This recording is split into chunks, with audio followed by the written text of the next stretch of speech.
At this point, you should have already viewed the first 3 videos in this series. Number 1, how to associate the Clover Mini to the gateway. Number 2, how to initiate a purchase transaction from the gateway to the Clover. And number 3, cardholder interactions with the Clover device itself. In this 4th and final video, we'll show you the changes that have been made to the Transactions tab to support EMV. First thing I want to do is call up about a month's worth of transactions. Okay. The first thing you'll notice is that some transactions have multiple action icons and others only have one. Those with multiple icons represent your non-EMV transactions, Moto and Ecom, or a transaction run in a retail outlet that has not yet been converted. Those with a single icon, the R for the refund, are your EMV transactions. Let's go ahead and take a look at one. Okay. You'll notice right off the bat that we've added a bunch of Clover specific data here. The most important data element is the Clover reference ID.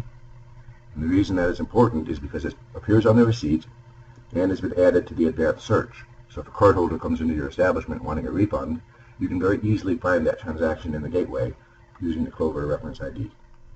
Before I show you that, the other thing I should mention here is you can also produce a hard copy of this information should you need it. I'll close this. The Advanced tab, Clover reference ID. Out of the search.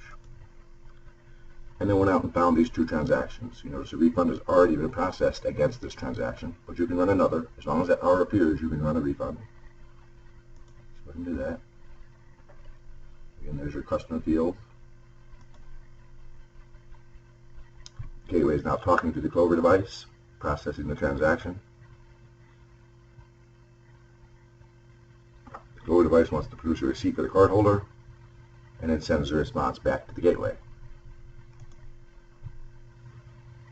It's important to note that all transactions that run through the gateway will appear in the Transactions tab, Moto, Ecom, Retail, EMV, and non-EMV, as well as transactions from the API or the hosted checkout page.